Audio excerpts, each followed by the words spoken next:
오늘은 삼손에 대해서 말씀을 나누게 됩니다. 삼손, 기드온의 이야기가 성경에 많이 이렇게 기록되어져 있는데요. 삼손도 많이 기록되어져 있습니다. 여러분, 삼손이 나와 있는 그 사사기 말씀을 이렇게 읽다 보면 뭐 이렇게 하나님께서 삼손에 대해서 이렇게 자세하게 기록할까라는 생각을 안 해보셨나요? 저는 해봤어요. 뭐 성경에 인물도 많잖아요. 많은 인물도 있는데 제가 보기에는 삼손이 그다지 그렇게 뭐 이렇게 훌륭한 사람 같지가 않아요. 그런데 그의 삶을 하나님께서는 아주 자세하게 기록해 놓으셨습니다. 참 부족하고 허물이 많은 삼손인데 하나님께서는 그 삼손을 끝까지 포기하지 않고 그가 하나님의 온전한 믿음의 사람으로 세워질 때까지 다루시는 내용이 오늘 말씀에 나옵니다. 삼손의 그의 삶을 보면 단순히 삼손 그 사람에 대한 말씀이 아니라 그것이 우리의 모습이죠. 우리도 때로 연약하고 부족하고 혈기왕성하고 내 마음대로 살아가고 하나님의 부르심을 받았음에도 불구하고 하나님의 자녀로 살아가지 못하는 내 모습이 여전히 우리 삶 가운데 있는데 그럼에도 불구하고 하나님께서 삼손을 포기하지 않고 사사로 세워지도록 인도해 주셨던 것처럼 하나님이 저와 여러분의 삶도 그렇게 인도해 주실 줄을 믿습니다. 이것이 우리가 오늘 삼손의 모습을 통해서 우리가 깨닫고 또 그 하나님의 인도하심에 순종하며 나아가야 하는 그 이유가 있는 것이죠. 이제 삼손 이제 하나하나 보면서 우리의 삶을 이렇게 돌아볼 수 있기를 바랍니다. 또 이스라엘이 범죄했습니다. 또 이스라엘이 범죄해서 블레셋으로부터 40년 동안 고통을 당합니다. 40년. 그래서 하나님께서는 다시 그 이스라엘 사람들을 그 블레셋 고통으로부터 벗어나도록 하기 위해 사사를 준비하죠. 바로 그 사사가 삼손입니다. 태어나기도 전에 하나님께서 그 마노아라는 사람 그 가정에 이 삼손을 보내기로 하죠. 아기가 생기지 않았습니다. 임신을 못했어요. 네, 하나님께서 이제 마노아에게 얘기를 하죠. 이제 아들을 주겠다. 그리고 그 아들이 이제 하나님께 바쳐지는 나실인이 되고 너의 그 아들로 인해서 이스라엘이 블레셋으로부터 구원받게 될 것이다 라고 말씀합니다. 자, 이제 첫 번째입니다.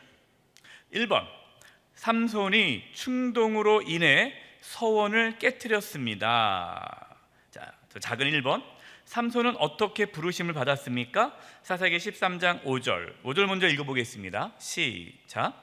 보라, 내가 임신하여 아들을 낳으리니 그의 머리 위에 삭도를 내지 말라. 이 아이는 태에서 나옴으로부터 하나님께 바쳐진 나실인이 됨이라. 그가 블레셋 사람의 손에서 이스라엘을 구원하기 시작하리라 하시니. 자, 먼저 5절만 보겠습니다. 그러니까 삼손은 태어나기도 전부터 하나님께서 택하신 거예요.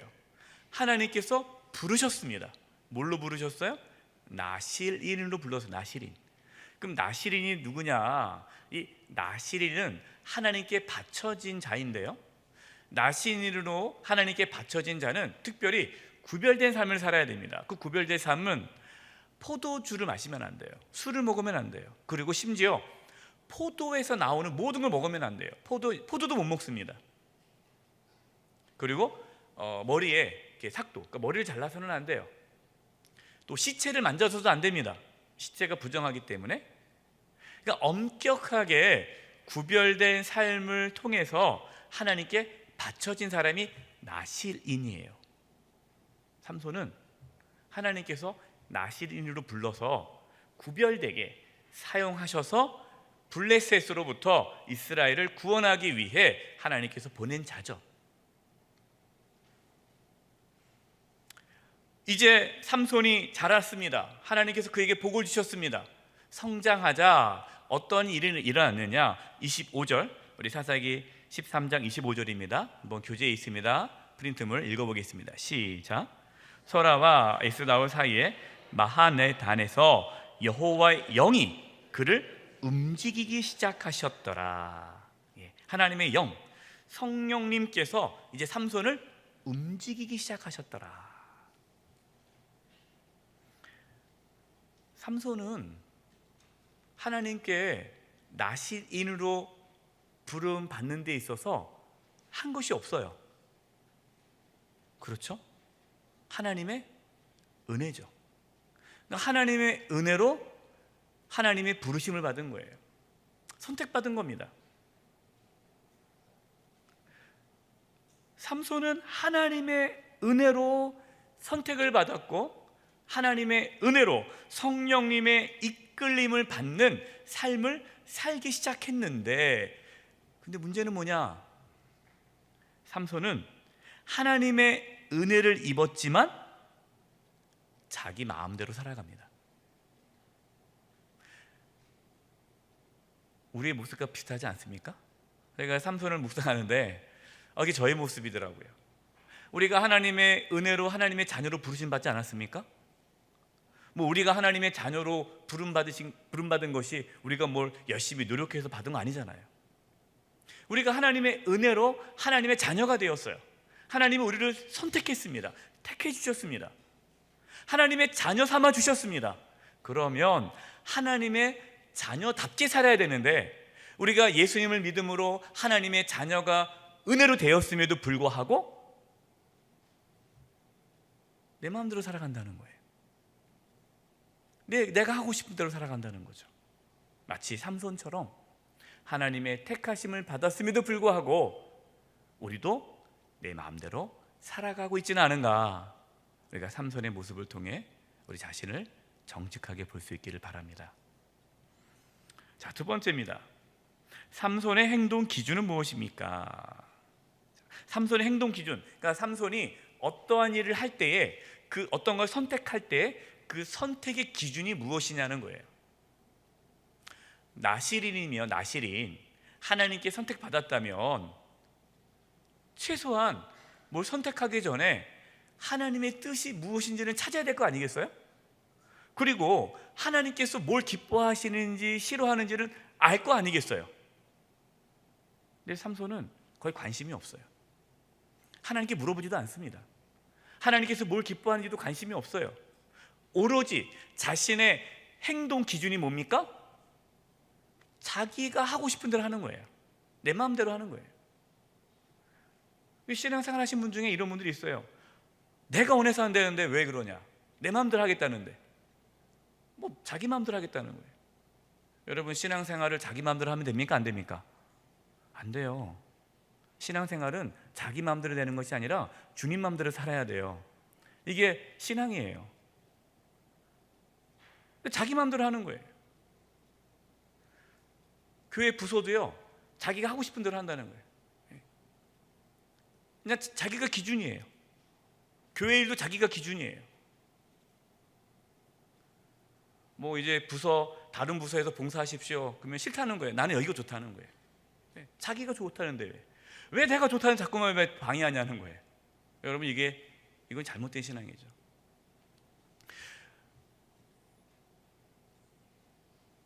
우리가 어떤 걸 선택할 때 그 선택의 기준이 무엇인지를 정직하게 봐야 됩니다.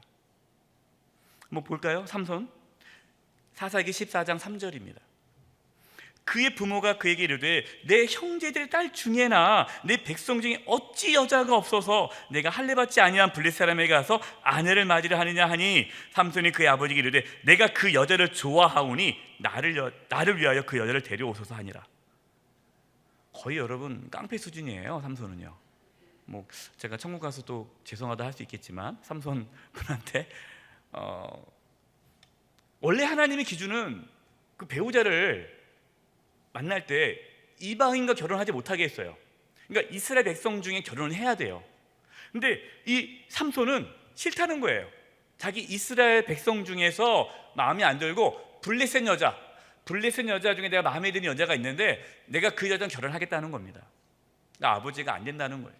야, 너 그거 아니지 않느냐? 네가 진짜 지금까지 내가 참고 참아왔지만 이건 아니지 않느냐? 그러니까 삼손이 뭐라고 그래요? 내가 그 여자를 좋아한다. 내가 좋아하는데 자꾸 왜 그렇습니까? 나 싫다니까 왜 그러십니까? 내가 좋아하면 됐지. 빨리 데려오세요. 이게 거의 협박이에요. 힘이 세잖아요. 그러니까 아마 아버지가 무서워서 데리고 오지 않았어요. 그러니까 뭐 삼손은 뭐 두려운 사람이 없는 거예요. 자기가 좋아하는 거 쟁취해야 될 사람이에요. 잘 보세요. 삼손은 자기가 원하는 것은 반드시 얻으려는 사람입니다. 우리 중에 그런 모습이 있죠. 내가 원하는 것은 반드시 쟁취해야 될 분들이 있어요. 조심해야 됩니다. 내가 원하더라도 그것이 하나님의 뜻이 아니면 내려놓을 수 있는 그 준비가 돼야 돼요. 그게 신앙이에요. 삼손의 행동 기준은 자기입니다. 내가 좋아하는 거, 내가 원하는 거. 혹시 여러분은 삶의 기준이 하나님의 말씀입니까? 하나님입니까? 아니면 내가 기준입니까? 저도 말씀 묵상하면서 혹시 제가 목회를 하면서 혹시 나도 내 기준으로 목회를 하는 게 아닌가? 겉으로는 내가 하나님을 위해서 한다 하지만 그거를 포장을 착 해가지고 나를 위해서 하고 있지는 않은가? 제 자신을 돌아봤어요. 여기서 이 말씀에서부터 아무도 자유롭지 못해요. 우리에게 다 그런 것이 은밀하게 들어옵니다. 우리가 정직하게 하나님 말씀 앞에 자기를 쳐서 복종하지 않으면 합리화시켜요. 자기가 원하는 것을 마치 하나님께서 원하는 것처럼. 이게 타락이에요. 저와 여러분은 그렇게 되지 않기를 바랍니다. 정직하게 하나님 앞에 자기를 내려놓을 수 있기를 바라요. 자, 세 번째, 삼손의 잘못된 행동을 하나님은 어떻게 바꾸십니까? 사사기 14장 4절 말씀입니다. 여러분이 사사기 14장 4절 말씀에 대한 오역, 잘못된 해석이 많아요. 저도 이 본문을 많이 잘못 해석을 했었어요. 아주 헷갈리는 본문이고 해석을 잘해야 됩니다. 14장 4절을 한번 보겠습니다. 그때에 블레셋 사람이 이스라엘을 다스린 까닭에 삼손이 틈을 타서 블레셋 사람을 치려 함이었으나 그의 부모는 이 일이 여호와께로부터 나온 것인 줄을 알지 못하였더라. 여기서 그때라는 건 뭡니까? 삼손이 블레셋 여자랑 결혼하겠다고 뗐을 그때에라는 거예요. 근데 오늘 본문 보니까 지금 블레셋 사람들이 이스라엘을 다스리고 있잖아요. 그 말은 뭐냐면 블레셋 사람들이 이스라엘을 지금 억압하고 있잖아요. 착취하고 있잖아요. 40년 동안 고통당하고 있잖아요. 그래서 오늘 본문에 보면 삼손이 틈을 타서 블레셋 사람을 치려 함이었으나 이렇게 읽으면요, 삼손이 블레셋을 공격하기 위해서 블레셋 여인과 일부러 결혼하는구나 라고 해석할 수 있어요. 이것은 오역입니다. 언어에 보면 삼손이라는 단어가 안 나와요. 그리고 여러 가지 성경학자들은 이 본문을 어떻게 해석하느냐, 저도 똑같이 그렇게 해석을 하는데요, 삼손은 원래 그런 계획이 없어요. 그러니까 삼손이 블레셋을 치려고 일부러 블레셋 여자를 아내로 취한 것이 아니라 원래 삼손은 블레셋 그 여자가 좋아서 결혼하려고 떼쓰고 있는 거예요. 그러면 지금 이것이 뭐예요? 삼손의 잘못된 행동이죠. 삼손의 잘못된 행동이란 말이에요. 그러나 하나님께서는 그것을, 그 삼손의 잘못된 행동을 통해서 블레셋을 진멸할 계획을 세우신다는 뜻이에요. 이 말씀을 오해하면 안 됩니다. 이렇게 또 오해하면 이런 분들이 있어요. 그러면 이 삼손이 블레셋 여자와 결혼하는 것이 하나님의 계획 속에 들어가 있구나. 그건 아니에요. 이렇게 해석하면 우리의 모든 우리의 죄에 대해서 합리화를 시킬 수 있어요. 예를 든다면 가룟유다. 가룟 유다가 예수님을 팔았다. 예수님을 팔아야, 누군가는 팔아야 되지 않겠느냐, 누군가 배신해야 되지 않겠느냐, 예수님을 팔아야 예수님 십자가 못 박혀 돌아가시는 거니까 하나님께서 예수님을 십자가 못 박혀 돌아가시게 하기 위해서 가룟 유다를 그렇게 사용한 거 아니냐? 그것이 아니잖아요. 이 말씀은 어떤 뜻이냐? 우리가 살아가면서요, 우리에게 뭐가 있습니까? 연약함이 있죠. 우리에게 부족함이 있어요. 우리가 성격이 좋지 못할 때가 있잖아요. 저도 제 자신을 돌아보면요, 제가 참 부족한 게 많아요. 그러면 하나님께서 완벽한 사람을 씁니까? 아니라는 겁니다. 때로 성질이 좀 안 좋을 수도 있어요. 다혈질일 수도 있어요. 이기적일 수도 있어요. 어떤 분을 참지 못할 수도 있어요. 다양한 그러한 좀 모난 성격과 좀 연약한 모습이 있다 할지라도 하나님은 그 사람의 연약함을 선으로 바꾸심으로써 하나님의 뜻을 이루어 가신다라는 겁니다. 하나님의 일하시는 방식에 대해서 말씀하는 것이지, 하나님 그렇다고 해서 하나님이 삼손이 그런 잘못된 행동을 인정하거나 지지하거나 그렇게 하지는 않으신 거예요. 마찬가지입니다. 우리의 삶에 우리의 부족함이 있어요. 연약함이 있어요. 그러나 하나님은 그 부족함과 연약함 가운데서도 하나님은 우리를 사용하십니다. 그러나 분명한 사실은 그 연약함으로 인해서 나중에 우리가 고통을 당해요. 삼손도 마찬가지죠.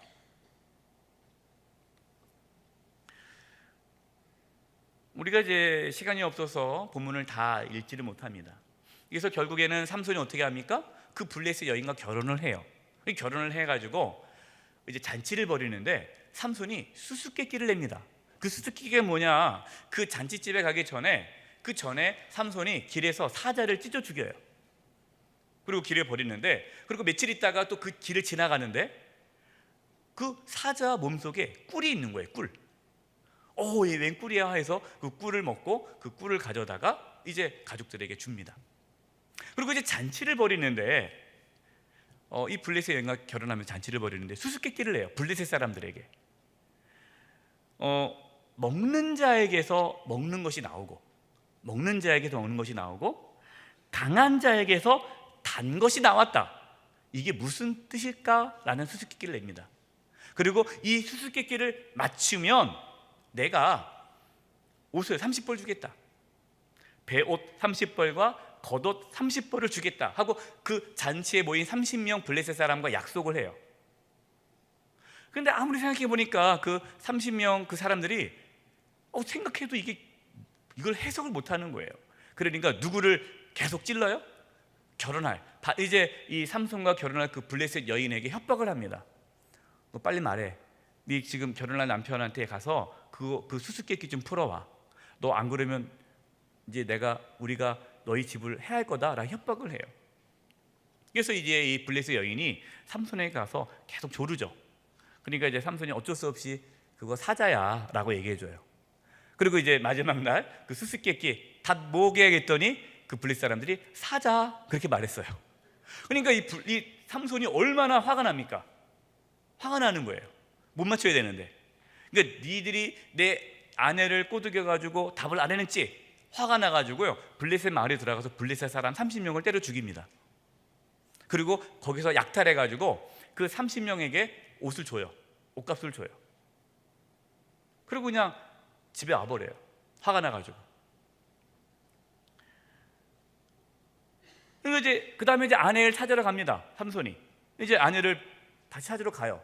아내를 찾으러 갔더니 그 장인이 자기 딸을 다른 남자에게 줬어요. 당연할 거 아닙니까? 저 같아도 그럴 것 같아요.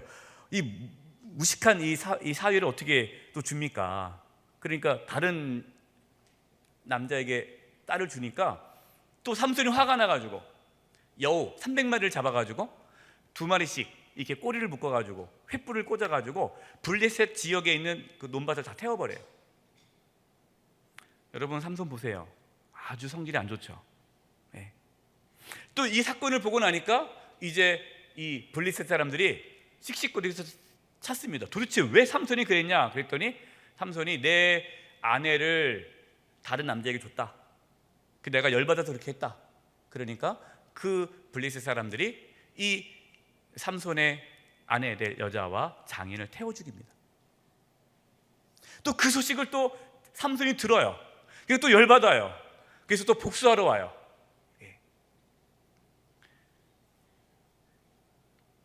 그러니까 또 블레셋 사람을 많이 쳐 죽이니까 또 블레셋 사람들이 그 얘기를 듣고 이제 군대를 이끌고 이스라엘 쳐들어옵니다. 그러자 이제 이스라엘 사람들이 삼손을 내주죠.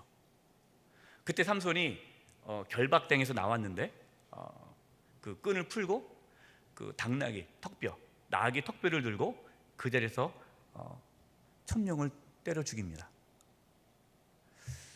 여러분, 이 사건을 통해서 엄청나게 많은 블레셋 사람이 죽어가는 거예요. 근데 이 과정을 보세요. 이게 보통 사사 일반적으로 우리가 사사를 알고 있는데 일반적으로 사사들이 적군을 죽이는 거랑 지금 이 삼손이 죽이는 거랑 좀 다르지 않습니까?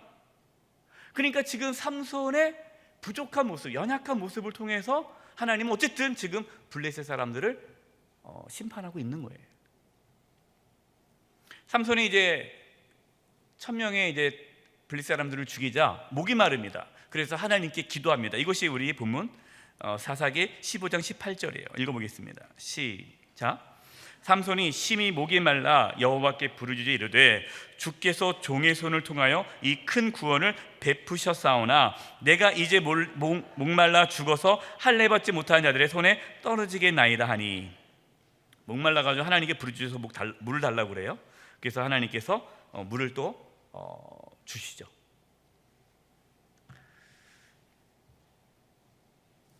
두 번째, 삼손이 성공으로 인해 무책임한 행동을 합니다. 자, 1번. 자, 삼손은 자신이 원하는 대로 살았죠? 지금까지 제가 간단하게 삼손이 어떻게 살았는지를 말씀드리니까 삼손은 자기가 하고 싶은 대로 했고 기분 나쁘면 막 사람 때려 죽이고 이것이 하나님께서 원하시는 게 아니라 그냥 자기 분에 못 이겨서 블레셋 사람들 때려 죽인 거예요. 물론 그걸 통해서 하나님은 어쨌든 블레셋 사람들을 심판하고 있는 거예요. 그러나 그 결과 어떠한 고통을 당합니까? 사사기 16장 15절 16절 우리 본문이죠. 같이 한번 읽어보겠습니다. 시작. 들릴라가 삼손에게 이르되 당신의 마음이 내게 있지 아니하면서 당신이 어찌 나를 사랑한다 하느냐? 당신이 이로써 3번이나 나를 희롱하고 당신의 큰 힘이 무엇으로 말미암아 생겼는지 내게 말하지 아니하였도다 하며 날마다 그 말로 그를 재촉하여 졸음에 삼손의 마음이 범례하여 죽을 지경이라. 또 삼손이 또 어떤 블레셋 여인을 만나게 돼요. 사랑에 빠졌어요. 그게 누굽니까? 들릴라. 너무너무 사랑해요. 그러니까 이제 블레셋 사람들이 그것을 이용해서 이 들릴라에게 돈을 엄청나게 줄 테니까 도대체 이 삼손의 그 힘의 근원이 어디서 나왔는지, 어떻게 하면 삼손을 제압할 수 있는지 그 방법을 알아내라고 합니다. 들릴라는 삼손을 사랑하지 않죠. 예. 그러니까 어떻게 보면은 삼손은 진정한 사랑을 경험하지 못하는 거예요. 그러면서 자기가 그렇게 사랑하는 그 여인에게 큰 고통을 당하고 배신을 당하지 않습니까? 여러분, 이것이 자신이 원하는 대로 살았던 삼손이 겪는 고통이에요.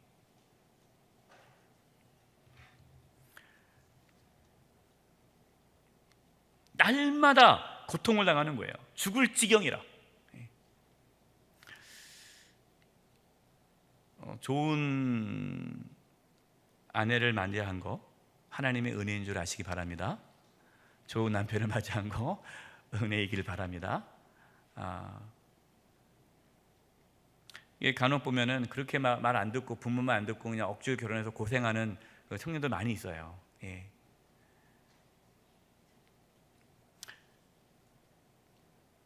우리가 자신이 원하는 대로 살아가면 행복할 것 같지만 사실 그것이 불행합니다. 진정한 행복은 하나님 말씀에 순종할 때예요. 내가 원하는 대로, 내가 하고 싶은 대로, 내 마음대로 산다는데 왜 그러냐 하고 살아보세요. 여러분 행복할 것 같아요? 전혀 행복하지 않아요. 고통스러워요.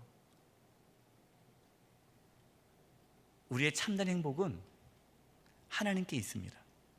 우리의 만족은 하나님께 있어요. 우리가 하나님 말씀에 순종하고 하나님께서 기뻐하신 것 무엇인지 고민하면서 살아갈 때 진정한 행복이 있는 거예요. 삼손은 그걸 몰랐습니다. 그러니까 삼손의 삶을 보세요. 참 불행하죠. 험악한 삶을 사는 거예요. 두 번째, 삼손이 착각한 것은 무엇입니까? 사사기 16장 17절 읽어보겠습니다. 시작. 삼손이 진심을 드러내어 그에게 이르되 내 머리 위에는 삭도를 내지 아니하였나니 이는 내가 모태에서부터 하나님의 나실이 되었습니다. 만일 내 머리가 밀리면 내 힘이 내게서 떠나고 나는 약해져서 다른 사람과 같으리라 하니라. 자, 삼손이 착각한 건 뭐냐면 단순히 자신의 힘이 머리카락에서부터 온다고 생각한 겁니다. 힘의 근원은 누구에게 있어요? 하나님에게 있는 거예요. 하나님. 그러나 삼손은 자기가 힘이 센 줄 알았어요. 자기가. 그러니까 하나님이 힘을 줬는데도 불구하고 그것이 자기가 만들어낸 힘인지 알고 하나님을 의지하지 않고 막 사용했다는 거예요. 하나님께서 저와 여러분에게 은혜를 주시는 게 있어요. 어떤 분에게 물질의 복을 주십니다. 어떤 분에게 건강의 복을 주세요. 어떤 분에게는 재능, 지식의 능력을 주세요. 여러분에게 저와 여러분에게 그러한 달란트를 주십니다. 그것은 내가 잘나서 얻은 게 아니에요. 하나님께 주신 거예요. 그래야 교만해지지 않는 거죠.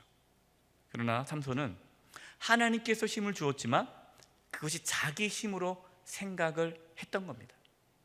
이것이 큰 착각이에요. 20절입니다. 들릴라가 이르되 삼손이여 블레셋 사람이 당신에게 들이닥쳤나이다 하니 삼손이 잠에서 깨며 이르기를, 같이 한번 읽어보겠습니다. 내가 시작.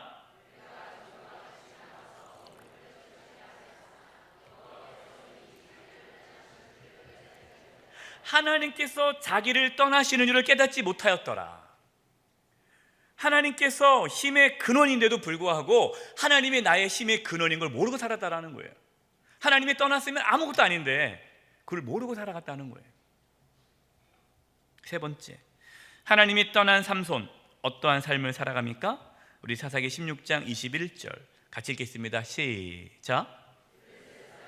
그를 붙잡아 그의 눈을 빼고 끌고 가사에 내려가 놋줄로 매고 그에게 옥에서 맷돌을 돌리게 하였더라. 얼마나 비참합니까? 그렇게 자기 힘만 믿고 그냥 기분대로 자기 성질대로 살았던 삼손이 하나님께서 힘을 싹 빼가니까 아무것도 할 수 없는 거예요. 너무나 연약한 거죠. 그리고 그의 삶이 비참한 거예요. 여러분, 이것이 인간의 참된 모습이에요. 하나님이 떠나면요, 우리도 아무것도 아닙니다. 하나님이 떠나면 우리의 삶은 무너지기 시작해요. 하나님이 떠나면 우리는 비참한 삶을 살 수밖에 없어요.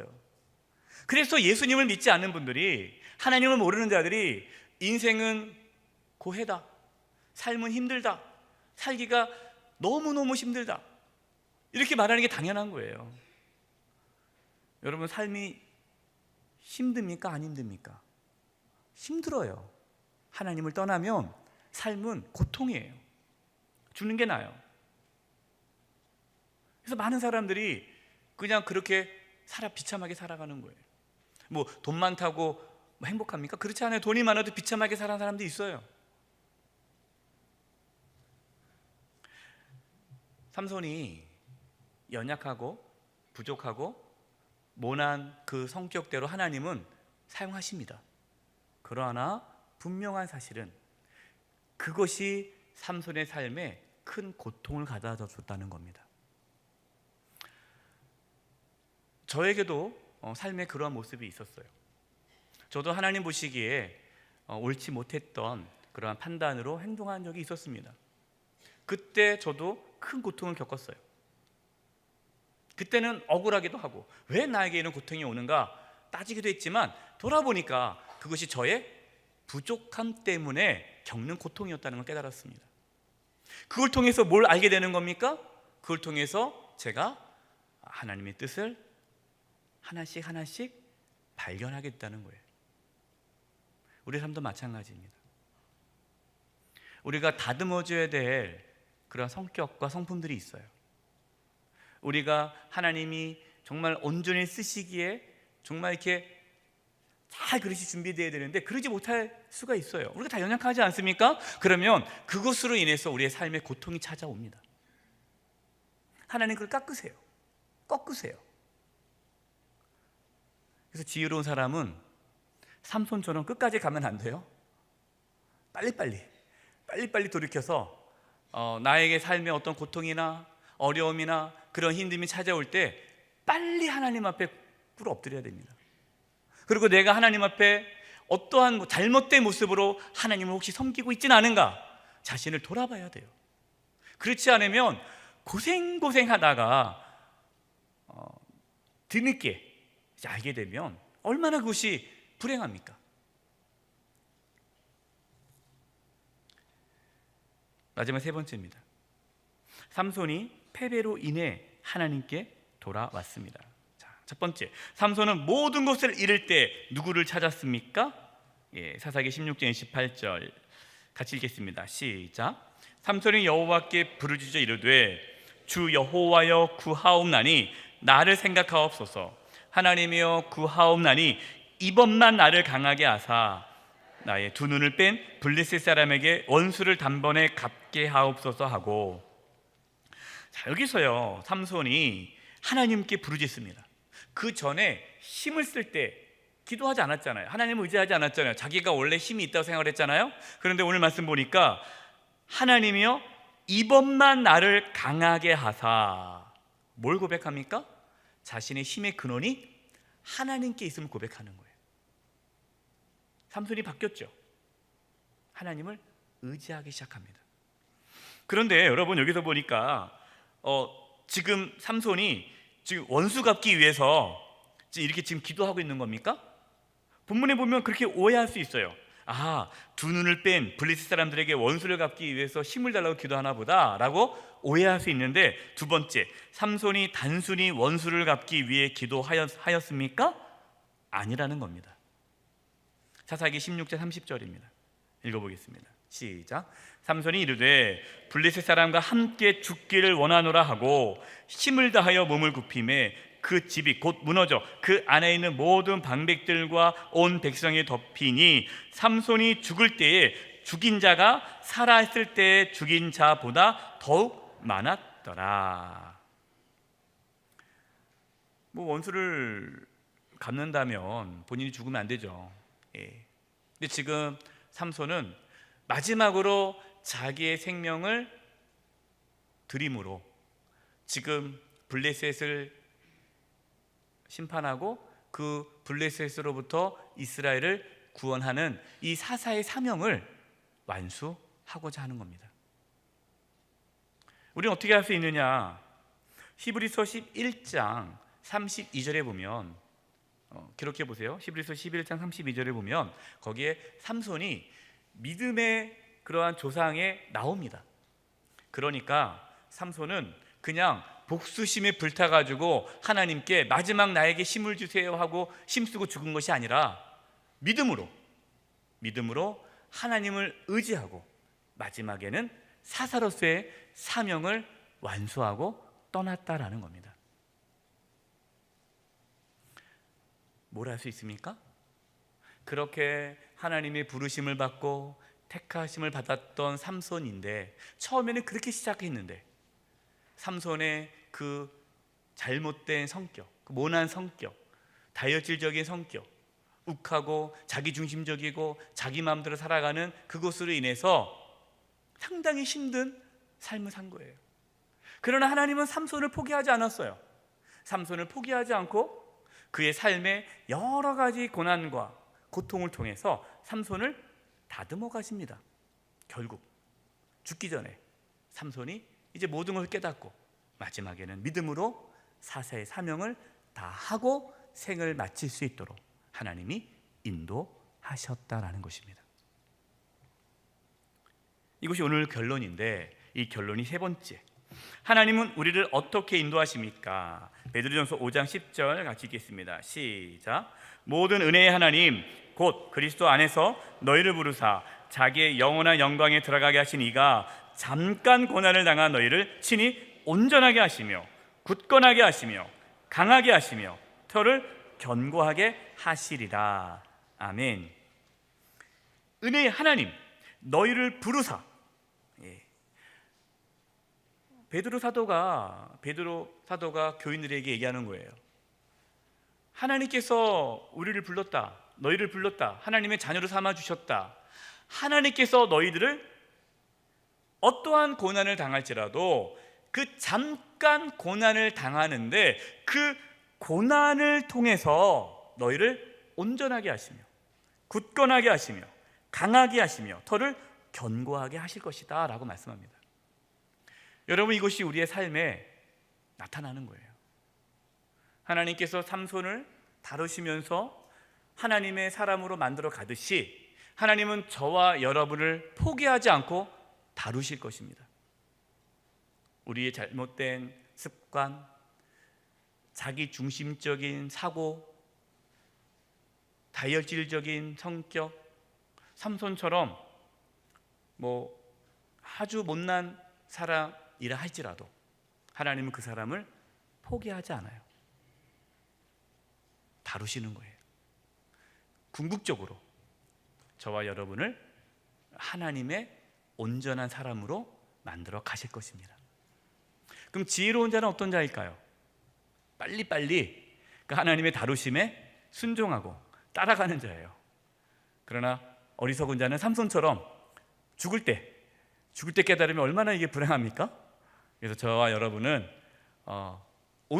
오늘부터라도 하나님의 그러한 인도하심에 바로바로 응답하시고 순종하시고 고집피지 마시고 하나님 앞에 겸손하게 하나님을 의지함으로써 저와 여러분을 통해 하나님의 그 뜻하신 바를 온전히 이룰 수 있는 삶을 살아가기를 간절히 축원드립니다. 기도하겠습니다. 하나님 아버지, 저희들이 삼손의 삶을 보면서 그것이 우리들의 모습임을 고백합니다. 내가 원하는 것, 내가 하고 싶은 것, 내가 좋아하는 것 선택했던 저희들입니다. 용서해 주시고 이제는 하나님을 바라보게 도와주시고 하나님의 삶의 기준이 되게 하여 주시고 하나님이 우리를 다루실 때에 순종할 수 있게 하여 주시옵소서. 그래서 우리의 삶을 통해 하나님의 선하신 뜻이 온전히 펼쳐지게 하여 주시옵소서. 예수님의 이름으로 기도드립니다. 아멘.